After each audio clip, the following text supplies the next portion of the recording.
12월 29일 월요일. 겸손의 힘. 화려한 말 한 장을 메고 요란한 방울 소리를 울리며 달리던 말이 있었습니다. 그 옆으로는 무거운 짐을 진 나귀가 천천히 걸어가고 있었습니다. 군마는 거만하게 외쳤습니다. 비켜라. 흙탕물에 묻히고 싶지 않다면. 놀란 나귀는 조용히 길을 비켜주었습니다. 세월이 지나 군마는 전쟁 중 다리를 다쳐 농부에게 팔렸습니다. 이제는 짐을 나르는 초라한 말이 되어 고개를 숙이고 걸을 뿐이었습니다. 그 앞을 지나던 나귀가 미소를 띠며 말했습니다. 언젠가 이렇게 될 줄 알았지. 피고 지는 꽃처럼. 인간의 영광도 오래가지 않습니다. 신학자 리처드 니번은 인간이 진정한 완전함에 이를 수 있는 길은 예수 그리스도의 삶을 따르는 것이라 말했습니다. 주님은 세상의 가장 낮은 자리에서 겸손으로 승리하셨습니다. 누군가보다 앞서 있다고 느낄 때 그 마음을 낮추십시오. 겸손은 당신을 작게 만드는 것이 아니라 오래 남게 하는 힘입니다. 오늘의 말씀. 여호와를 경외하는 것은 지혜의 훈계라. 겸손은 존귀의 길잡이니라. 오늘의 만나. 높아지려는 자는 낮아지고 낮아지는 자는 높아집니다. 주님의 겸손을 배우는 것이 참된 지혜입니다.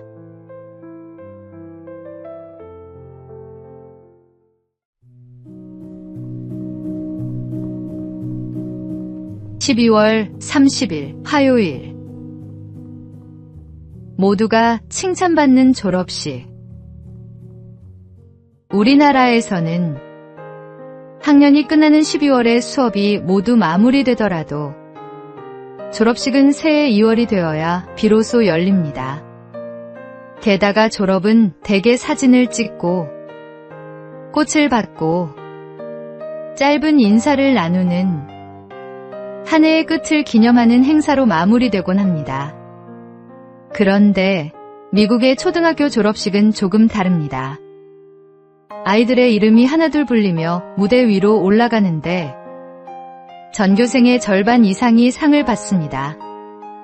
공부를 처음부터 꾸준히 잘한 우수상, 처음엔 서툴렀지만 노력으로 성장한 발전상, 개근상, 봉사상, 친구상, 우정상, 효도상, 애국상, 심지어 마을 발전에 기여한 공로상까지 다양합니다. 모두가 칭찬받고 인정받는 축제의 자리입니다. 성적을 매기는 방식도 조금 다릅니다. 학생들을 단순히 한 줄로 세우는 대신 각자의 출발점과 성장 과정을 함께 평가합니다. 그래서 어느 그룹에서든 최선을 다한 학생은 A를 받을 수 있습니다. 이런 방식은 아이들에게 성장은 경쟁이 아니라 가능성이라는 사실을 가르쳐 줍니다. 사람은 누구나 인정받을 때 더 멀리 나아갑니다. 칭찬은 그 어떤 훈육보다 강한 힘을 가지고 있습니다. 당신의 자녀나 제자에게도 그런 기회를 주십시오. 작은 격려 한마디가 그들의 인생을 변화시킬 수 있습니다. 오늘의 말씀. 모든 성경은 하나님의 감동으로 된 것으로 교훈과 책망과 바르게 함과 의로 교육하기에 유익하니. 오늘의 만나. 격려는 사람을 세우는 가장 강력한 도구입니다. 오늘 누군가에게 따뜻한 칭찬 한마디를 건네십시오.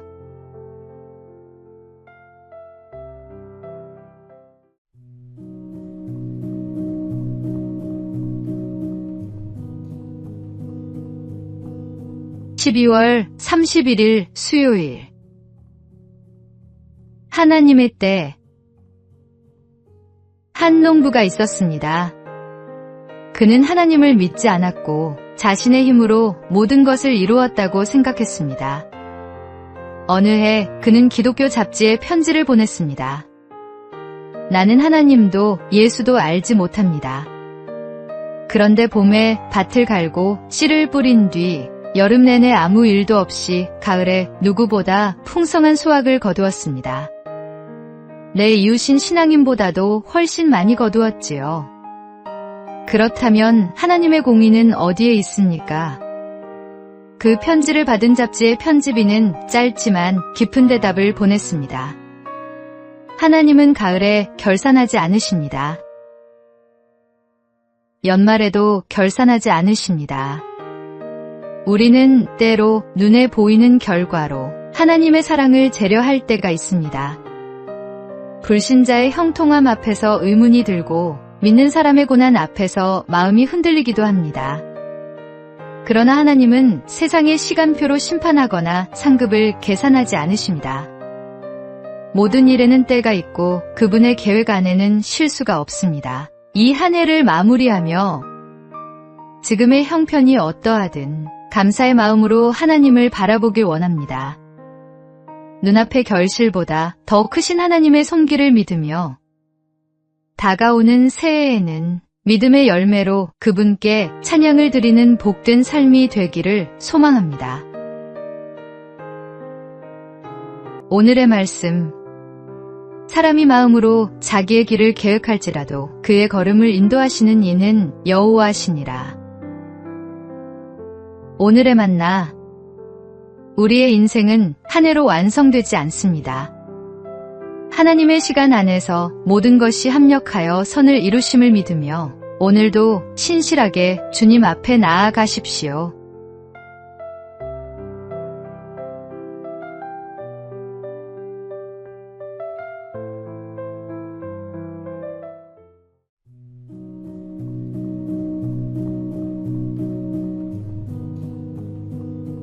(1월 1일) 목요일. 태초에 하나님이 라는 성경의 첫 구절을 믿을 수 있다면 우리는 성경 전체가 전하는 진리를 온전히 받아들일 수 있습니다. 이 말씀은 하나님께서 언제나 존재하셨으며 이전도 이유도 없이 영원하신 분임을 선언합니다. 지금 우리의 삶의 자리에서 역사의 시작까지 거슬러 올라가 보아도 하나님은 이미 그곳에서 일하고 계셨습니다. 그러므로 우리의 생명과 모든 피조물 뒤에는 하나님의 분명한 목적이 자리하고 있습니다. 하나님은 의도와 질서, 그리고 사랑의 목적을 두고 모든 것을 제 위치에 창조하셨습니다. 이는 우리가 그 목적에 합당한 책임을 지닌 존재임을 의미하며 그 책임과 방향은 말씀 안에서 분명히 드러납니다. 새해의 첫날, 태초에 하나님이 천지를 창조하시니라는 선언을 마음 깊이 새기고 하나님 앞에서 새로운 헌신과 결단으로 한 해를 열어가십시오. 우리를 창조하시고 지금도 붙들어 주시는 하나님께서 이렇게 말씀하십니다. 너는 두려워하지 말라.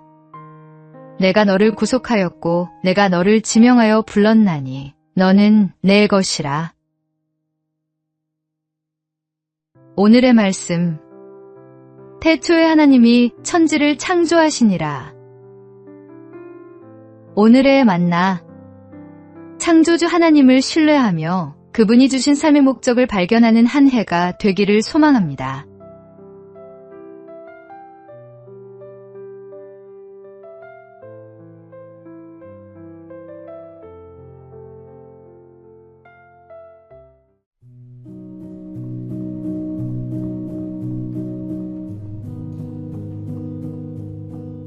(1월 2일) 금요일. 얼룩이 그림이 되다. 어느 날 화가는 깊은 걱정에 잠긴 친구를 만났습니다. 이유를 묻자 그녀는 사랑하는 사람에게 받은 손수건을 꺼내 보였습니다.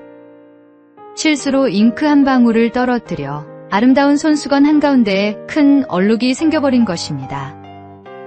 그녀는 그 얼룩을 바라볼 때마다 아까움과 후회로 마음이 무거워진다고 말했습니다. 화가는 며칠 동안만 손수건을 빌려달라고 요청했습니다. 며칠 후 도착한 소포를 열어본 친구는 놀라지 않을 수 없었습니다. 그 얼룩이 사라진 것이 아니라 오히려 화가의 손에 의해 멋진 그림의 일부가 되어 있었습니다. 실수의 흔적은 새로운 아름다움의 출발점이 되었던 것입니다. 지난 한 해, 우리의 삶에도 지우고 싶은 실수와 흡입처럼 번진 얼룩이 있었을 것입니다. 하지만 하나님은 우리의 허물까지도 사용하여 새로운 이야기를 빚어내시는 예술가이십니다.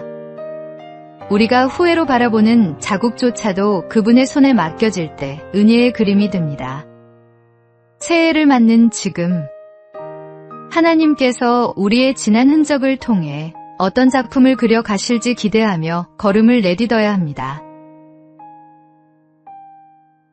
오늘의 말씀. 이는 하늘이 땅에서 높음같이 그를 경외하는 자에게 그의 인자하심이 크심이로다. 오늘의 만나. 우리의 실수와 상처까지도 하나님의 은혜 안에서 아름다운 이야기로 변화될 수 있음을 믿으십시오.